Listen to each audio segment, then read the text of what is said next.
Hi friends, welcome to my second Q&A, meditation Q&A. So thank you everybody who sent in your questions this week. I'm really excited to answer them. So I'm just doing this off the cuff, one take, so it's straight from the heart, but you'll forgive me if I stumble over my words. So let's start with the first question. Do you prefer to meditate in the morning or in the evening? So, me personally, I absolutely am a morning meditation girl, and there's two reasons for that. So, the first reason is a very practical reason, which is just that if I meditate first thing in the morning, I just have 12 hours less time to make excuses to not meditate. So, if I've had like a bad day, or if I have had to do something that means I get home really late, or if I've had a glass of wine with dinner, there's all of those reasons that I could get to the end of the day and be like, okay, I probably can't meditate now. Whereas first thing in the morning, I have no excuse. So that's the first reason. And the second reason is, so we all have kind of habitual thinking patterns. And I am a planner. So whenever my mind wanders in meditation or in life, it's always going to, oh, I need to do this, or I've got this really good idea for this, or I wonder what my future life is going to look like. I'm always planning in my habitual thinking pattern. And when I wake up first thing in the morning, I will just be flooded by thoughts of, I've got to do this today, and what's on my to-do list, and what do I want to achieve today, and what's my intention today, and all of this kind of stuff. And it's just all into my head. And my boyfriend calls that thing where when you wake up and suddenly it's just like thoughts. He calls it bin brain, just like a big bin being poured into your brain. And I find that really accurate and useful. So for me, meditating first thing in the morning allows me to just kind of move away from that mode of doing and needing to move forward, and just take some time to come back to my center, come back to being, know that I'm okay just as I am, even if I don't achieve this whole long list of things. And then I kind of go into my day with much more that attitude to life, rather than what is perhaps my habitual default attitude to life, which is like go at 100 miles per hour, never stop, which doesn't really serve me or the people around me very well. So I'm definitely a morning kind of girl, but you've got to work out what's best for you. If you're someone who finds it difficult to get to sleep, then maybe meditating before you go to sleep might be good, or maybe you want to split it a little bit in the morning, some in the evening. Just try around with different things, but the vast majority of people I've spoke to have said morning meditation is the best. So I hope that answers your question. The second and third questions. So the next two questions I got were actually really quite. So the next two questions I got were different, but really the answer is very much the same. So I'm going to put them together. I hope that's okay. So the first question is, I find myself procrastinating about meditating, the irony, and then a little rolling eye emoji. I always find a reason not to and can't be still. Is this normal?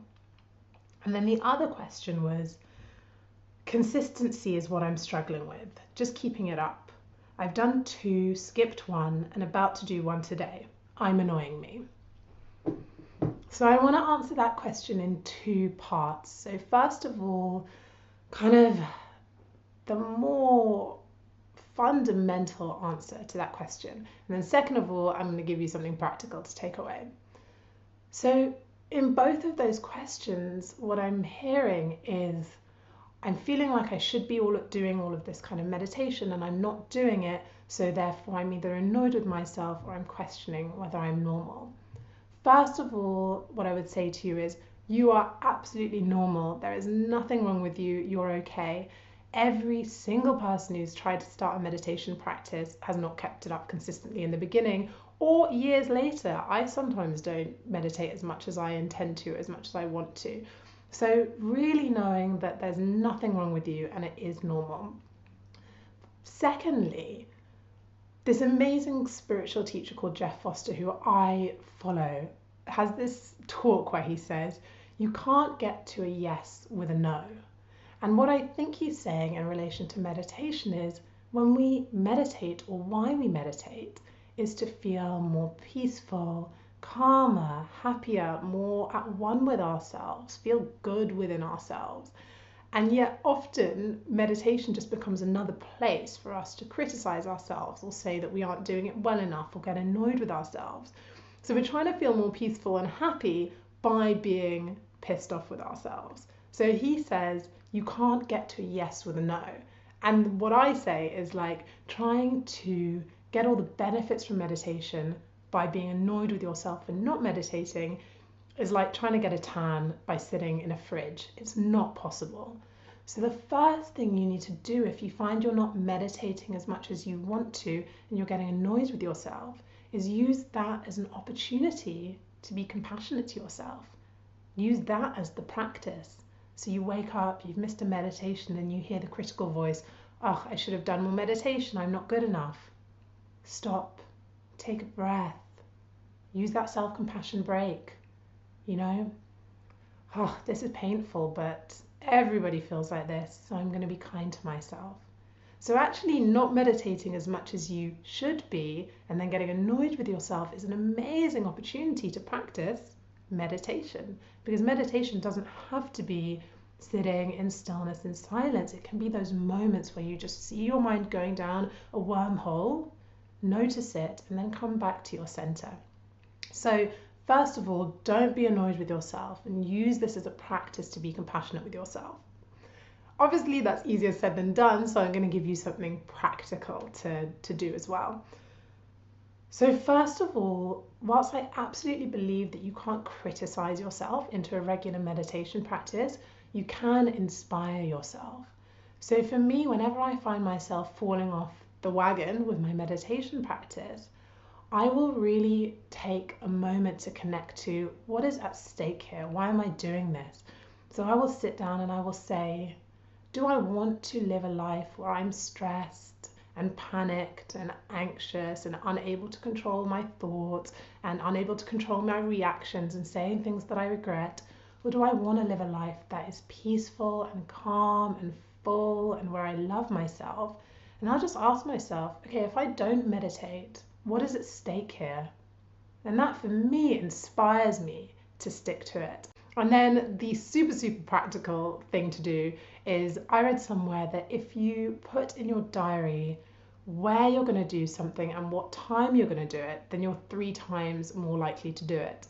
So if you just put in your diary, I'm going to meditate every morning at 8 and I'm going to do it in my bedroom, apparently you're 3 times more likely to do it. And I actually buy that, because we put stuff in our diary that we wouldn't miss, like lunch with a friend or a work meeting. But when it's stuff just for ourselves, we just kind of think, oh, I'll do that at some point. So we kind of are coming at it with a different level of intention or commitment. So see that as a super practical tip of committing to yourself as much as you would commit to someone else, and just put it in your diary and see if that works.